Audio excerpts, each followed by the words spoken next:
오늘 민수기 17장 1절에서 13절 말씀을 가지고 살구 열매가 열렸더라 라는 제목으로 함께 말씀을 나누어 보려고 합니다. 이스라엘 백성들이 각 지파의 대표들을 보내서 가나안 땅을 정탐하고 난 후에 그 땅을 정탐하고 돌아온 12명의 대표들이 온 백성들 앞에서 정탐한 것들에 대해서 보고를 합니다.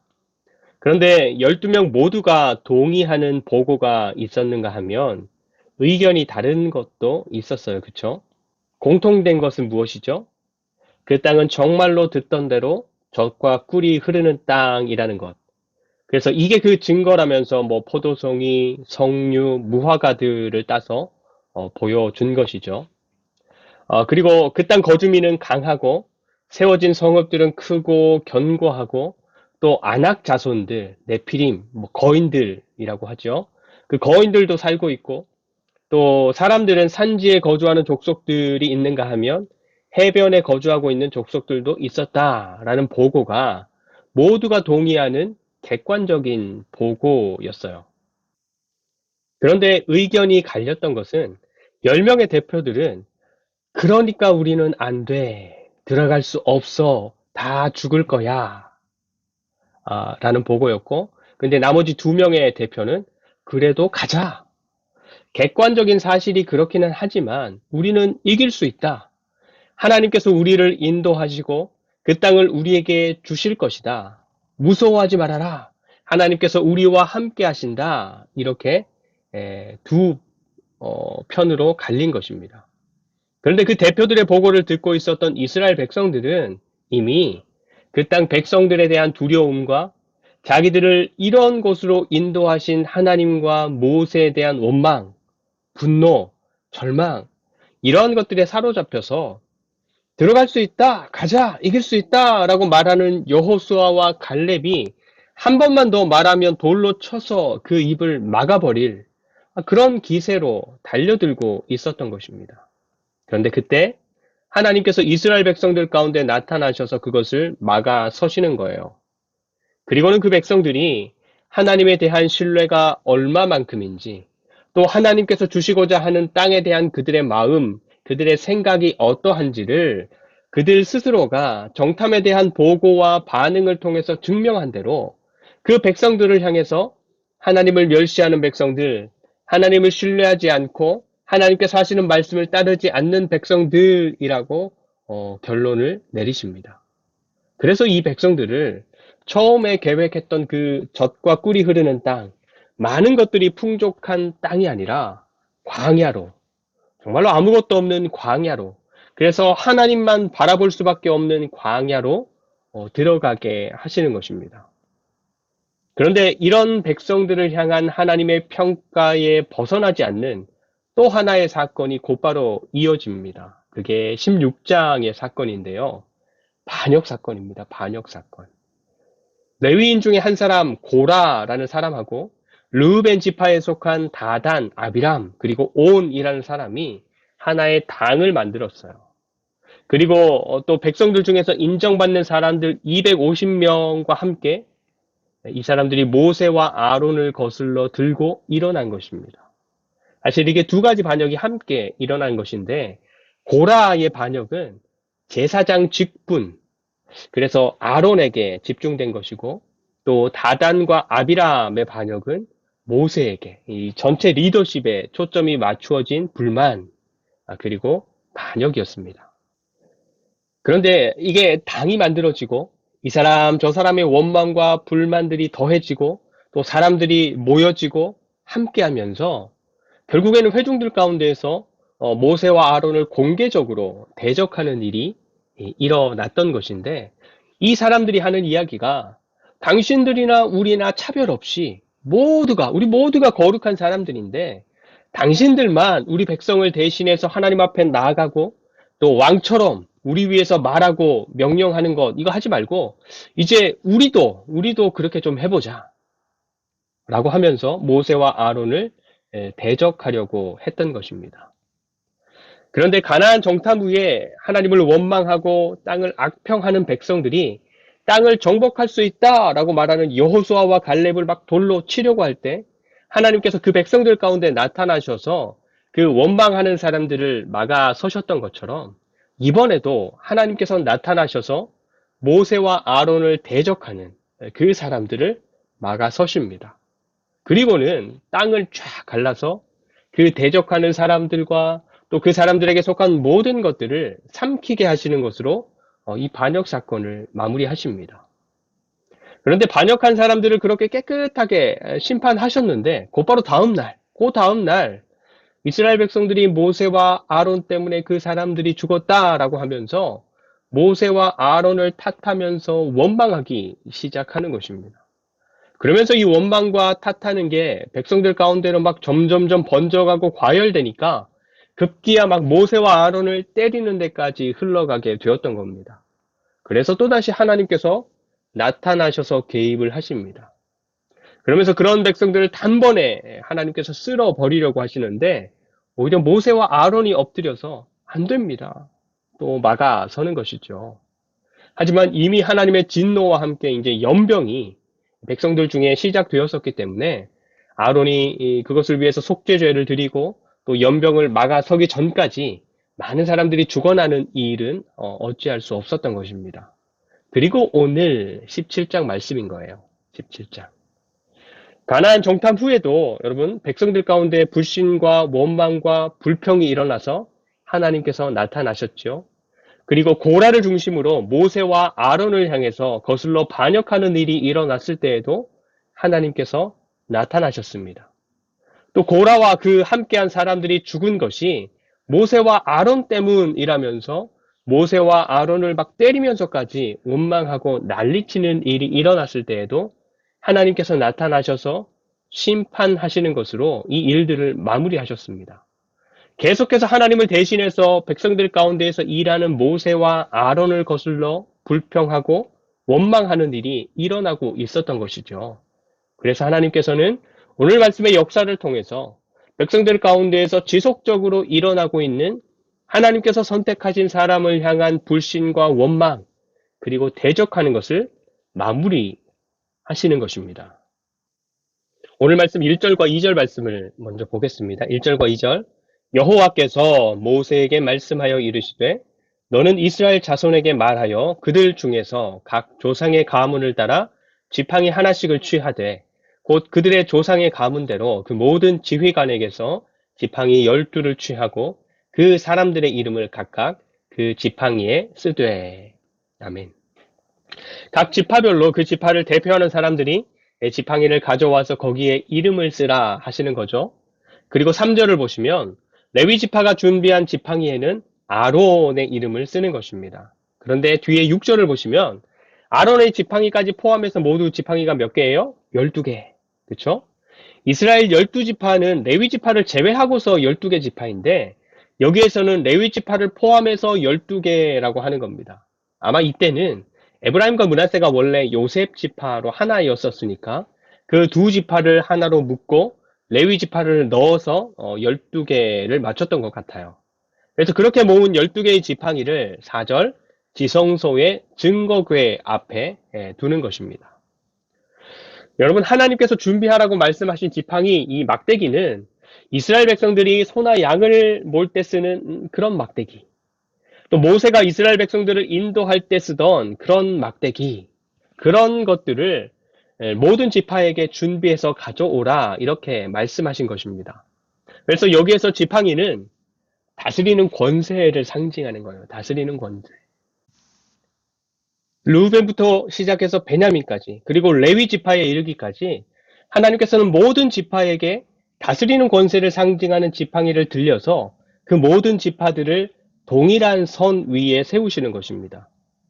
늘 하나님으로부터 뒷전으로 밀려난 느낌을 받았던 다른 지파들 너희들은 지팡이를 가지고 한 걸음 앞으로 나오고 다른 지파들이 보기에 항상 앞에 있는 것 같았던 레위 지파 너희는 지팡이를 가지고 한 걸음 뒤로 물러서고 그렇게 모든 지파들을 밀고 당겨서 같은 선상에 세우고 같은 환경, 같은 조건에서 일어나는 결과, 일어나는 역사로 모든 지파가 수긍하게 하시려는 하나님의 계획이셨던 것입니다.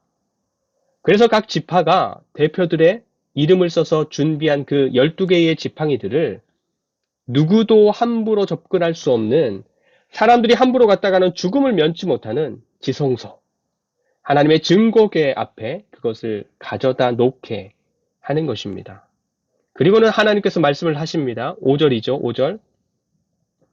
내가 택한 자의 지팡이에는 싹이 나리니 이것으로 이스라엘 자손이 너희에게 대하여 원망하는 말을 내 앞에서 그치게 하리라. 여러분, 지팡이는 뿌리도 잘라내고 잔가지도 잘라내고 적당히 잘 다듬어낸 막대기입니다. 그렇죠? 각각의 지파들이 자기네 지파를 대표하고 대신할 지팡이를 제출해야 됐으니까 광야라는 환경이 썩 좋지는 않지만 그래도 자기들이 광야에서 구할 수 있는 가장 멋지고 이쁜 나무의 이쁜 부분들로 잘 다듬어서 만들어내지 않았겠습니까? 물론 성경에는 없는 제 상상입니다. 그런데 아무리 깎고 다듬고 칠했어도 지팡이는 지팡이입니다. 뿌리가 잘리고 가지가 잘리고 이파리도 훑어지고, 그래서 생명이 없는 나무, 생명이 단절된 나무, 그래서 땅으로부터 공급되는 것도 없고, 그래서 무엇인가를 맺어낼 능력도 없는 그런 죽은 나무, 막대기일 뿐인 것입니다. 그런데 그렇게 모든 것이 끊어진 그 막대기를 어떤 사람이나 어떤 힘이나 어떤 환경의 영향도 미칠 수 없는 광야 한 복판에 있는 하나님께서 거하시는 지성소에 넣어두는데, 그런데 하나님께서 택한 사람의 지팡이에는 싹을 내시겠다 합니다. 그리고 하루가 지났죠. 8절. 이튿날 모세가 증거의 장막에 들어가 본즉 레위 집을 위하여 낸 아론의 지팡이에 움이 돋고 순이 나고 꽃이 피어서 살구 열매가 열렸더라. 아멘. 하나님께서 아론의 이름이 쓰여진 지팡이에 싹을 내시는 정도가 아니라 꽃이 피고 열매까지 맺히게 하셔서 하나님께서 택한 사람이 아론이라는 것, 레위 지파라는 것을 증명해 주셨던 것입니다. 여러분, 우리는 이 몸에 생명이 있어서 우리에게 주어진 삶을 오늘도 살아갈 수 있는 것이지만, 사실 우리 몸의 생명은 이것이 다하는 날이 반드시 찾아옵니다. 그렇죠? 그래서 우리에게 주어진 날들을 더 많이 살아가면 갈수록 좀 더 크기도 하고 좀 더 튼튼해지기도 하고 좀 더 노련해지고 익숙해지기도 하고, 또 사람에게 주어진 인생의 날수도 각각 다르긴 하지만 남녀노소 할 것 없이 모든 사람들은 그 사람에게 주어진 날수는 끝이 있다라는 이 관점에서 보면 태어나면서부터 점점 그 생명이 없어져가는 삶을 살아가는 것입니다. 그래서 살아간다라고 말하지만 사실은 그 사람에게 주어진 언제일지 모르는 그 끝을 향해서 죽어간다라는 말이 더 정확한 표현인 것입니다. 뿌리가 잘린 나무, 그래서 아무것도 공급받지 못하는 나무는 그 달려있는 가지나 잎이 잠시 동안은 아무렇지도 않게 달려있을지 모르지만 곧장 마르고 떨어지고, 그래서 나무가 아니라 막대기가 되어 버리는 것처럼 우리 사람들도 잘 먹어서 몸에 기름이 흐르고 열심히 단련해서 몸이 건강해질 때가 있기는 하지만 그런 건 반짝이고 잠깐이지 않습니까?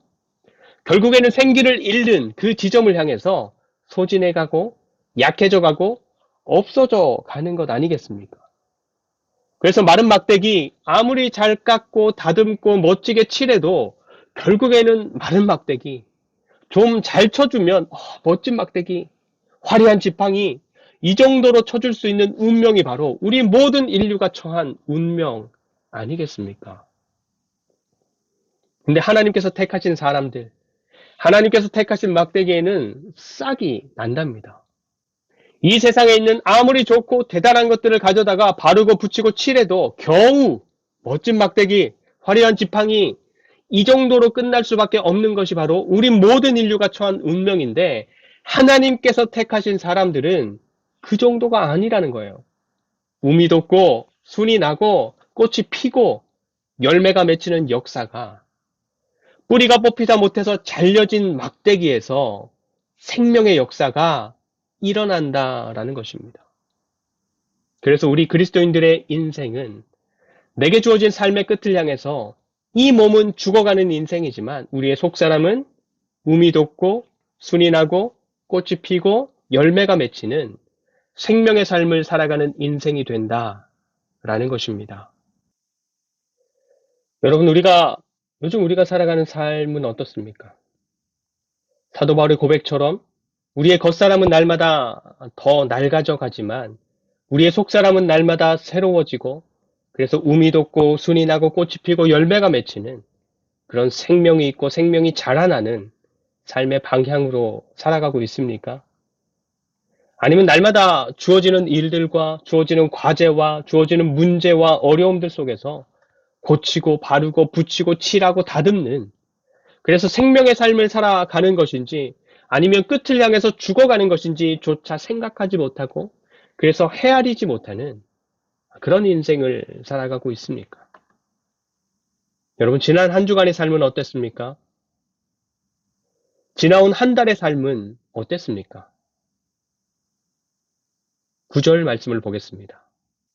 9절, 모세가 그 지팡이 전부를 여호와 앞에서 이스라엘 모든 자손에게로 가져오매 그들이 보고 각각 자기 지팡이를 집어 들었더라. 아멘. 지성소에 있던 각 지파의 지팡이들이 모세를 통해서 이제 각 지파, 각각의 지파로 돌아갑니다. 하나님께서 택하신 사람의 지팡이에는 싹이 나리라 하셨었는데, 각 지파의 대표들 각자가 자기 이름이 쓰여진 지팡이를 찾아서 들었습니다. 지성소에 들어가기 전 모습 그대로 다시 자기 손으로 돌아온 것입니다. 여러분, 각 지파의 대표들이 하나님께서 택한 사람의 지팡이에 있는 싹이 나리라 라는 말씀을 전해 듣고 자기네들이 준비한 지팡이에 이름을 써서 모세에게 주고, 그 지팡이가 지성소에 들어가는 것을 보면서 또 하루가 지나서 다시 자기 이름이 쓰여진 지팡이를 찾아서 받아들기 전까지 내 이름이 쓰여진 지팡이에 싹이 나지 않았을까? 이런 생각을 안 했을까요? 했을 거예요. 왜냐하면 지금까지 이 사람들은 모세나 아론만 특별하냐, 우리 모두 거룩한 백성들 아니냐라는 생각을 여전히 하고 있었으니까. 그런데 들어갈 때와 다르지 않은 자기의 지팡이를 받아 들었을 때 어떤 마음이었겠습니까? 아, 그래. 역시 하나님께서 택하신 사람은 아론이지, 레위 지파지. 뭐 이런 마음이었을까요? 12절과 13절입니다. 이스라엘 자손이 모세에게 말하여 이르되 보소서 우리는 죽게 되었나이다. 망하게 되었나이다. 다 망하게 되었나이다. 가까이 나아가는 자 곧 여호와의 성막에 가까이 나아가는 자마다 다 죽사오니 우리가 다 망하여야 하리까. 엉뚱한 소리죠. 자기들이 왜 죽고 왜 망합니까? 성막을 가까이 하는 사람은 제사장들이고 레위인들인데 자기들이 왜 망하게 됐다고 난리를 치는 거예요? 하나님 주신 율법에도 맞지 않는 소리이고 하나님께서 말씀하신 것에도 맞지 않는 소리를 지금 하고 있는 것입니다. 예상치 못했던 결과에 또 더 분명해진 하나님의 뜻 앞에서 정신없는 소리들을 마구 쏟아내고 있는 것입니다. 그런데 여러분, 우리에게 이런 일이 닥치면 어떻게 합니까? 우리에게. 내 스스로는 나는 택하신 족속이요 왕 같은 제사장이고 거룩한 나라다라고 여기며 살아왔는데 마지막 순간에 내가 받아든 지팡이가 um이 돋고 순이 나고 꽃이 피고 열매가 맺힌 지팡이가 아니라 여전히 마른 막대기라면 그때는 어떻게 해야 합니까? 나는 열심히까지는 아니더라도 바르게 잘 걸어왔다라고 여기고 있었는데, 그래서 열매나 꽃까지도 아니고 작은 싹은 나 있겠지 내심 이렇게 믿으며 살아왔는데, 내가 받아든 지팡이가 처음엔 내가 자르고 깎고 다듬고 칠한 그 모습 그대로인 것을 받아들게 된다면 그때는 어떻게 합니까? 오늘 말씀에서야 마른 막대기를 그대로 다시 돌려받았어도 괜찮은 것이지만 마지막 때에 우리가 받게 되는 평가는 다시는 돌이킬 수 없고, 그래서 물을 수도 없고 후회해도 소용없는 정말로 마지막 순간이 될 텐데, 그때 우리가 여전한 막대기, 변함없는 지팡이를 받아들게 된다면 그때는 어떻게 해야 합니까?